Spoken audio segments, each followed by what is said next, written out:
President Obama says marijuana not as dangerous as alcohol.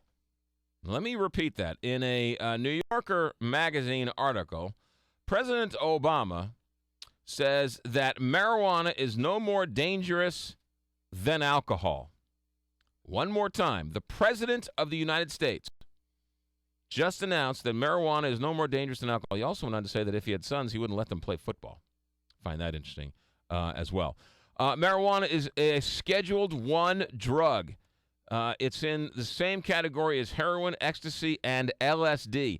It's so harmful that banks will not allow legal marijuana dispensers to open up bank accounts. Yeah. They have to, like, pretend to be other businesses in Colorado. So banks are afraid to take the money of these legal marijuana dispensaries in Colorado.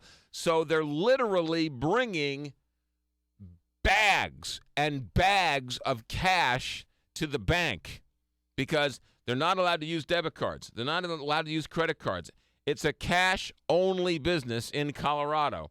And so they're making these millions of dollars every day, people buying all this legal marijuana in Colorado and having to bring buckets of cash to the bank, and then they're going to have to then change bank accounts every other week because they're afraid they might find out that it's marijuana money, and it's a disaster. There was over almost $6 million in transactions in the first week. It's in Colorado. It's unbelievable. Now, you forwarded me a clip. I do not have the clip, but was that clip of a recent? It must have been a recent. Yeah. Nancy Grace. Nancy Grace is quoted as saying that she's seen people on pot kill people.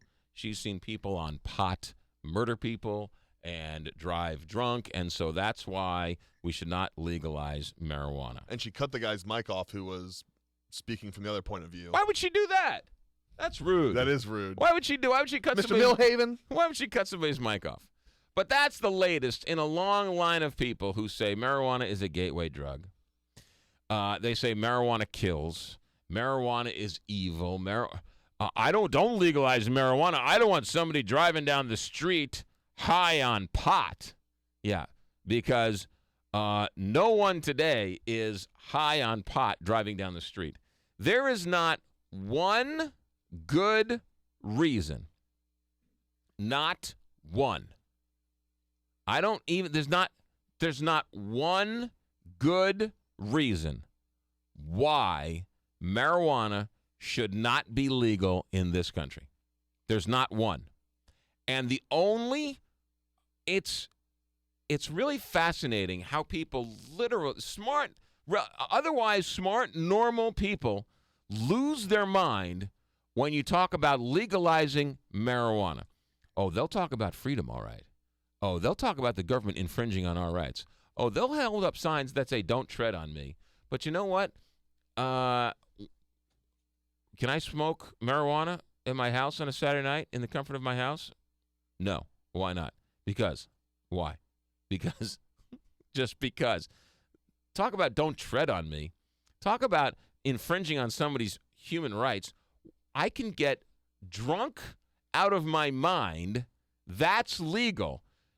There's going to be a Super Bowl in 2 weeks in which beer companies are going to be advertising beer in every way, shape, or form.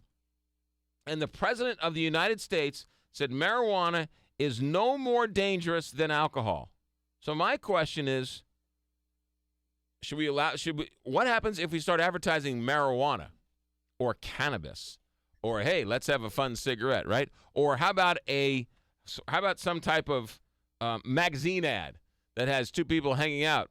Let me put it this way. Maybe after a polo match in a cardigan sweater, and they take the hat off, and the one person's lighting up a joint with the other one. That's the only difference between marijuana and smoking and cannabis and drinking, and that is the public relations effort, the advertising. If they showed smokers with a pickled face, 2 teeth, and a big, crusty, blown-up nose, and the person, scrounging around for one cigarette, do you think a lot of people would be buying cigarettes? No. They make it light. They make it airy. They make it the Marlboro Man. You're rugged. You're macho. You're this. You're Joe Camel. Too cool. You're too cool, right? Do you think if they had a gutter drunk, face down, throwing up, with his face around a toilet, and was like, "Hey, drink your beer for the game," you think a lot of people would be buying it? No, I'm the most interesting man in the world. I'm cool. I'm suave. I'm sophisticated. That's the only difference between cannabis and alcohol. There is not one reason, not one reason why marijuana should be illegal. I'm not saying it's good for you. I'm not saying you should do it. Matter of fact, I would recommend highly against doing it, just like I would recommend against smoking or excessive drinking or, you know what, going to the strip clubs. That's legal. Or any of the other things out there that are bad for you. I'd also advise you against eating a box of Twinkies every day because it's not good for you. But these same people who complain about, oh, my goodness, I can't drink that too big of a soda. When are they going to stop now? Well, you know what? How about them allowing you to smoke marijuana? Bill, line 1, you're on the Big 550 KTRS. Well, I said I was in construction for years, and I got regularly drug tested, and I was always told that alcohol would go away overnight and marijuana would stay in your system for days, weeks, for a long time. Okay. I mean, that's one good reason why people couldn't smoke it on a regular basis and then go to work. You can't work where you have to have your balance and everything if you're just because it's in your system doesn't mean you're high. I mean, a cigarette, the effects of the cigarette last in your system for years. That doesn't mean you should not be allowed to work. I mean, just because if you get high today, tomorrow you won't be high. You will be able to use heavy equipment afterwards. Well, and besides, if that's the case, then guess what? I'm not saying don't drug test for truck drivers or heavy equipment operators. I'm not saying that. I'm not right now, Bill. It's unregulated, and the person who your high school kid, marijuana sellers are going right by your kid's locker in high school.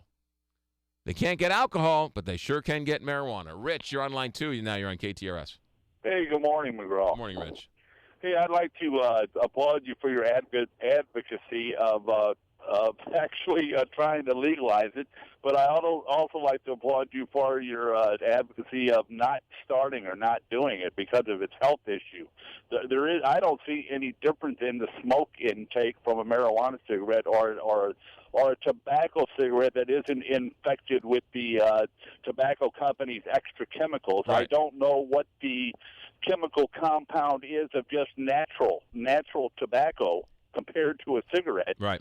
But I'm sure that the intake into the lungs is just as bad. Well, but I mean, people have to be smart enough that when they say legalizing marijuana, it doesn't mean that I'm advocating the use of marijuana.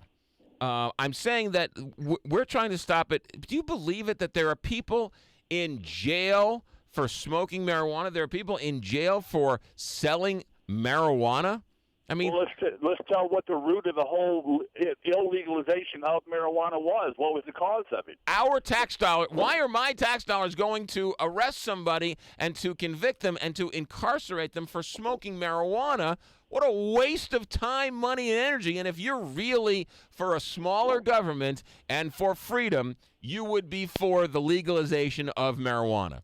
If you're not, you know what you are? You're a big government controlling our lives. That's what you are.